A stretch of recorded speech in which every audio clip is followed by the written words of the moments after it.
alaikum to all of my students of class metric. Welcome back on online classes. जैसा कि आप लोगों को पता है हमारा ऑनलाइन का सेशन दोबारा स्टार्ट हो चुका है। हम लोग वहीं से स्टार्ट करेंगे जहाँ से हम लोगों ने क्लासरूम में वाइंड अप किया था। Okay, now I am start our lecture from chapter number 12 which is the wave and sound which are already discussed in our classroom, that is introduction, number 2 oscillation, number 3 simple harmonic motion. This is the derivative part of this chapter which I have already discussed in our classroom. So I will be started in our another lecture which is the vibration, time period, frequency, displacement and amplitude. These are the important terms which are used in simple harmonic motion, which are already discussed in our classroom. So the next topic is example of simple harmonic motion, which is the example of simple pendulum. The example of simple harmonic motion is simple pendulum. This is the figure of simple pendulum. The definition of simple pendulum is: simple pendulum is an ideal simple pendulum consists of a point mass suspended by a weightless and inextensible string from a fixed support. आपका जो simple pendulum होता है किस चीज़ पे consist होता है? एक मास substance होता है जो कि weightless and inextensible string. Weightless means इतना कम वेट और इनएक्सटेंसिबल स्ट्रिंग मतलब ना खींचने वाला मटेरियल, जैसे कि हमारा थ्रेड जिस पे हम अपने मास को सस्पेंड करेंगे यानी कि उसको बांधेंगे. फिक्स्ड किससे होता है? एक पॉइंट उसका फिक्स सपोर्ट पे होता है. जैसे कि ये हमारा बॉब है जो कि मास है, सस्पेंडेड किया हुआ है किस पे? स्ट्रिंग पे, और एक पॉइंट उसका फिक्स्ड है. ये पूरा जो पार्ट है ये क्या है?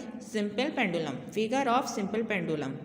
This is the mass which is called a Bob, this is the string and this is a fixed point जहाँ पे ये मास आपका सस्पेंडेड है. Okay, this is the figure of simple pendulum. Now these things which are dependent upon the simple pendulum, which are the maximum displacement of the bob from its mean position. maximum displacement कि जितना हम Bob को maximum अपना displacement देंगे या उसको कोई फासला तय करवाएंगे या जितना हम उसको एक प्लेस देंगे उसको क्या कहते हैं? Maximum displacement of a Bob from its mean position, जो उसकी ओरिजिनल पोजीशन थी. मीन्स अभी मैं फिगर में आपको बताती हूँ. ये इसका मीन पॉइंट से मैंने इसको डिस्प्लेसमेंट दिया इतना, यहाँ से यहाँ तक का उसको फासला दिया जिसको मैंने किस चीज़ का नाम दिया? Amplitude, by the definition of amplitude. The maximum displacement of the Bob from its mean position is called its amplitude. Now the explanation of simple pendulum is: at all other points between the mean point position and the extreme position, the energy of the bob is partially kinetic and partially potential, but the total energy at any point during the course of oscillation is constant. इसमें क्या बताया जा रहा है आपको कि all other points between the maximum position and the extreme position, जितने भी पॉइंट्स आएंगे वहाँ पे एनर्जी बॉब की या तो पार्शली काइनेटिक रहती है या पार्शली पोटेंशियल होती है, बट जो टोटल एनर्जी कंसिडर की जाती है ड्यूरिंग द ऑसिलेशन वो क्या कहा जाती है? कांस्टेंट. एक कांस्टेंट टाइम पीरियड या पीरियोडिक उसमें टाइम पीरियड में आपकी ऑसिलेशन जारी होती है जिसको क्या कहा जाता है? As a constant. नाउ अब आपकी डिस्कशन पे आ जाते हैं कि आया किस चीज़ पे सिंपल हार्मोनिक मोशन डिपेंड करती है. So we have observe that the acceleration in simple pendulum is directly proportional to its displacement and is directed towards mean position. Therefore the motion of a simple pendulum can be considered as a simple harmonic motion. इसको हमने simple pendulum में simple harmonic motion को define किया गया है इस paragraph में कि क्या कहता है कि सिंपल पेंडुलम हमारा डायरेक्टली प्रोपोर्शनल किसके होता है, डिस्प्लेसमेंट के, टूवर्ड्स इस मीन पोजीशन, जो कि किस चीज़ के डायरेक्टली टूवर्ड्स होता है, मीन पोजीशन के. Therefore, the motion of a simple pendulum considered as a simple harmonic motion. So, the motion of a simple pendulum किस चीज़ से कंसिडर की जाती है, simple harmonic motion. And the pendulum itself can be considered as a harmonic oscillator.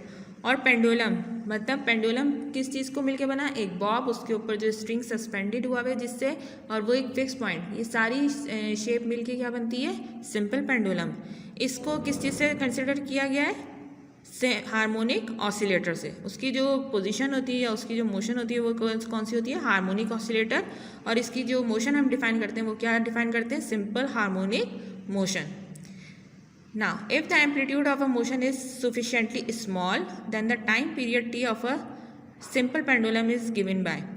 इसका amplitude small होता है, तो इस वजह से जो हमारा टाइम पीरियड है वो किस तरीके से डिफाइन किया जाता है सिंपल पेंडुलम में, which is equals to t is equals to 2π√L/g. Time period को किससे डिफाइन किया जाता है, 2π√L/g. आपको पता है पाई की वैल्यू 22/7, जबकि एल क्या डिफाइन किया गया है, L is the length of the pendulum. Length of the pendulum means जो हमने धागे की लेंथ रखी हुई है जिससे हमने अपने बॉब को बांधा हुआ है, वो लेंथ है. L is the length of the pendulum and g is the acceleration due to gravity. Acceleration due to gravity हम पहले चैप्टर्स में पढ़ चुके हैं, किस चीज़ के बराबर होती है, स्मॉल जी, और इसकी वैल्यू क्या होती है, 9.8 मीटर/सेकंड². Okay, this is the explanation of simple pendulum, which is the example of simple harmonic motion. Okay, simple pendulum क्या है, example है simple harmonic motion की. और जो बॉब है उसको हम किस तरह कंसिडर की जाती है, ऑसिलेशन उसकी किस तरह मालूम की जाती है, हार्मोनिक ऑसिलेटर. उसको किस तरह कंसिडर किया जाता है, हार्मोनिक ऑसिलेटर. जो मोशन हम डिस्कस कर रहे होते हैं पेंडुलम की उसको क्या कहा जाता है, simple harmonic motion.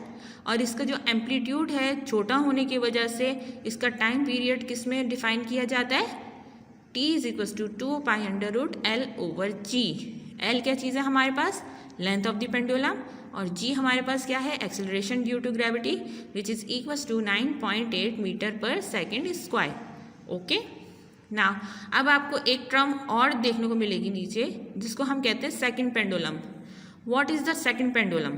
A pendulum is called second pendulum if it takes 2 seconds to complete one oscillation. 2 second जो टाइम ले एक पेंडुलम अपना 1 ऑसिलेशन कंप्लीट करने के लिए, मीन्स 1 ऑसिलेशन कंप्लीट करने के लिए अगर कोई पेंडुलम 2 सेकेंड्स का टाइम ले रहा है तो उसको क्या कहा जाता है, second pendulum. This is the definition, simple definition of second pendulum which is defined in the page number 230. That is, a pendulum is called second pendulum if it takes 2 seconds to complete one oscillation. Now, the another topic of this chapter is wave motion. How we discuss our wave motion, how we define wave motion. So, see in page number 233, which is defined as wave can also be produced on a very long rope or string if one end of the rope is fixed and the other end is given sudden up and down jerk. A pulse shaped waves is formed which travel along the rope. See in figure.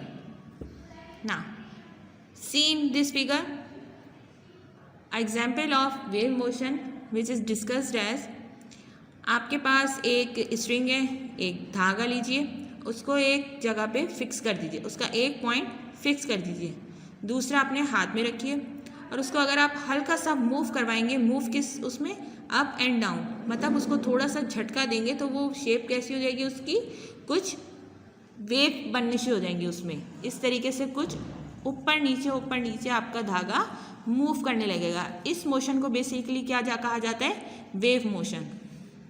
ना अगर हम अपनी daily routine में अगर हम इसकी मिसाल देखते हैं तो समंदर पे जैसे लहरों की पोजीशन होती है सीधी सीधी तो नहीं होती, कुछ अप एंड डाउन किस्म के आ रहे होते हैं, ठीक है।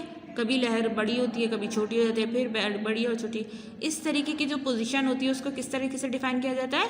वेव मोशन के ज़रिए। सेम एज इट इज़ यहाँ पे धागे की या एक स्ट्रिंग की मिसाल दी गई है कि अगर आप उसको थोड़ा सा खींच के और फिर उसको आप ऊपर नीचे की तरफ थोड़ा मूवमेंट करवाते हैं तो धागे की कुछ एक शेप बनना शुरू हो जाती है जो कि अप एंड डाउन शेप होती है। उसको किस तरीके से डिफाइन किया जाता है? वेव मोशन से डिफाइन किया जाता है। आगे देखते हैं। If however jerking of the rope is continued, ये कंटिन्यूड रॉप का जार्किंग करना मतलब चलना, a number of wave will be produce, क्या किस चीज़ को डिफाइन करता है? किस चीज़ को प्रोड्यूस करने में मदद देता है? अ नंबर ऑफ वेव्स अपनी प्रोड्यूस करना शुरू कर देता है। This is called a wave train, जिसको हमने किसका नाम देते हैं? वेव ट्रेन का। इट ट्रेवल्स अलॉन्ग द रॉप, जो कि किसके साथ साथ चलती हैं? धागे के साथ। धागे की वजह से बनती हैं तो किसके साथ साथ चलेगी? धागे की वजह से। क्लियर? नाउ दिस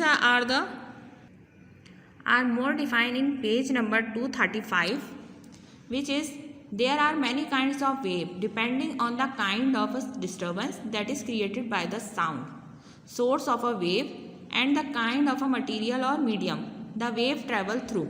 means आपके पास many kinds of waves depend करती है किसकी बुनियाद पे? उसकी डिस्टर्बेंस की बुनियाद पे या उसके मटेरियल और मीडियम की बुनियाद पे, ठीक है। इसकी भी काइंड्स हैं। कितनी काइंड्स हैं जो हम बेसिक्स इसकी डिफाइन करते हैं? There are 2 basic types of wave which are transverse and longitudinal. कितनी टाइप्स की वेव्स हैं? ट्रांसफर वेव्स और longitudinal waves. The transverse waves which are discussed as transverse wave is one in which the particle of the medium और the disturbance travel in the direction perpendicular to the direction in which the wave travel. आपकी जो wave travel कर रही है, see my pencil, this is the travelling of wave. अगर ये wave आपकी direction इसकी क्या है? Perpendicular to the direction of a source और अ मीडियम और अ वेव्स ट्रेवल, तो आपका क्या होता है? ये ट्रांसफर वेव्स में आती हैं। यानी कि जहाँ से आपने, जैसे आपने धागा पकड़ा हुआ था और आपकी धागा था, अगर वो परपेंडिकुलर है, अगर उन दोनों की डायरेक्शन आपस में परपेंडिकुलर है तो वो किस किस्म की वेव्स कंसिडर की जाती हैं? Transverse wave. ये तो हो गई इसकी definition. Okay, the definition of transfer waves is transfer wave is one in which the particle of the medium और द डिस्टर्बेंस, मीन्स उसका मीडियम या डिस्टर्बेंस जो मैं उसको दे रही हूँ, travel in a direction perpendicular to the direction in which the wave travel. जिस डायरेक्शन में वेव ट्रेवल कर रही है उसके अगर परपेंडिकुलर है, मीन्स जो मैं डिस्टर्बेंस दे रही हूँ ये दोनों आपस में परपेंडिकुलर हैं, तो मेरी किस किस्म की वेव्स हैं? Transverse waves. The example of transverse wave is radio wave, light wave and microwave are transfer waves. इन चीज़ों में जितनी भी जनरेशन होती है वेव्स की, वो किस किस्म की होती है? Transfer waves. Now the second category of wave, which is called a longitudinal wave, can be seen in the spring experiment and the engine and the buoyancy experiment. In this experiment, the displacement of the particle of a medium. In this experiment, the displacement of a particle, किस चीज़ का displacement? Particle का displacement parallel to the direction of a wave motion. क्या direction हो उसकी? Parallel, not a perpendicular but parallel to the direction of a wave is called longitudinal wave. Okay, this is the definition of longitudinal waves, and the example of longitudinal wave is a longitudinal wave in which the disturbance is parallel to the line of a traveling wave. A sound wave is the longitudinal wave. क्या example है इसकी? Sound waves. Sound waves की क्या है? Example है किस चीज़ की? Longitudinal waves की। हमारे पास कितनी टाइप्स की हो गई? वेव मोशन है, वेव मोशन को डिस्कस किया। इसकी टाइप्स कितनी है? 2 टाइप्स ऑफ sound wave या wave motion. Two types of wave motion, which is transverse and longitudinal. The definition of transverse waves is transfer waves in which the particle of a medium or disturbance travel in a direction perpendicular. याद रखिएगा कि जो भी direction हर उस wave की जो perpendicular है किससे, आपके मीडियम से या जो भी डिस्टर्बेंस है उससे अगर परपेंडिकुलर है तो आपकी कौन सी बनेगी वेव्स, ट्रांसफर्स. इसकी एग्जांपल है रेडियो वेव. कौन से मीडियम है फिर इसका, परपेंडिकुलर होगा, डायरेक्शन इसकी परपेंडिकुलर है तो कौन सी वेव्स बनेंगी हमारी, ट्रांसवर्स वेव्स. और अगर मेरा मीडियम और मेरी वेव मोशन आपस में पैरेलल है तो कौन सी आएगी, लॉन्गिट्यूडनल वेव्स. ओके, इसकी एग्जांपल लॉन्गिट्यूडनल वेव्स की जो है वो साउंड वेव है, जबकि जो मेरी ट्रांसफर वेव्स की है वो क्या है, radio wave, light wave and microwaves are transfer waves. आज का जो टॉपिक था, जो लेक्चर था, वो किस चीज़ पे डिपेंड कर रहा था, थोड़ा सा रिव्यू था किस चीज़ का जो हमने क्लास में लिया था. मीन्स हम लोगों ने पहले क्या डिस्कस किया, इंट्रोडक्शन था, ऑसिलेशन था, उसके बाद मैंने सिंपल हार्मोनिक मोशन की डेरिवेशन थी जो हमने क्लास में डिस्कस करी थी. उसके बाद मैंने आपको एग्जाम्पल्स बताई है सिंपल हार्मोनिक मोशन की. सिंपल हार्मोनिक मोशन में किस चीज़ को डिस्कस करते हैं हम लोग, सिंपल पेंडुलम को. ये इसका सिंपल डेफिनेशन थी सिंपल पेंडुलम की, जो यहाँ पे आपको मिलेगी पेज नंबर 229 पे. 229 पे आप इसकी डेफिनेशन देख सकते हैं, इसकी फिगर देख सकते हैं. डेफिनेशन आपकी ये है, simple pendulum consist of a point mass suspended bye a weightless and inextensible string from a fixed support. यहाँ तक हो गई है इसकी डेफिनेशन. ये इसकी फिगर सिंपल पेंडुलम की. अगर आपके पास सवाल में आए कि define the example of simple harmonic motion, तो आप किस चीज़ की देंगे, सिंपल पेंडुलम की. सबसे पहले आपने उसकी डेफिनेशन को डिफाइन किया, उसके बाद आप आएंगे इसकी एक्सप्लेनेशन पे, जो कि पेज नंबर 230 पे आपके पास मैंने हाईलाइट कर रखी है. ये सारी की सारी इसकी क्या है, एक्सप्लेनेशन. ये क्या डिफाइन कर रखा है मैंने, उसका एम्पलीट्यूड के उस पर जो उसका टाइम पीरियड गिवन होता है वो ये गिवन है. उसके बाद आपके पास आता है सेकंड पेंडुलम की डेफिनेशन यहाँ पे गिवन है. ये सारा कुछ आपके पास जाएगा in the definition of simple pendulum में. यहाँ तक आएगा आपका सिंपल पेंडुलम तक, और उसके बाद आपके पास डेफिनेशन है सेकंड पेंडुलम की. नेक्स्ट जो आपके पास टॉपिक है वो है वेव मोशन का. इसके अंदर सिंपल आप वेव मोशन की डेफिनेशन लिखेंगे, पीछे समरी पे गिवन है, उस पर आप देख लीजिएगा. और इसकी एक्सप्लेनेशन जो है वो फिगर के साथ यहाँ पर मौजूद है पेज नंबर 233 पे. शुरू से आप लिखेंगे. इसकी अगर एक्सप्लेनेशन आपसे मांगी जाए तो आप कहाँ से लिखेंगे, पेज नंबर 233 पे आपको फर्स्ट लाइन से गिवन है, wave can also be produce a very long rope. यहाँ से आप शुरू करेंगे, पूरा आप यहाँ तक लेकर आएंगे ट्रैवलिंग डिस्टर्बेंस तक लेकर आएंगे इसको.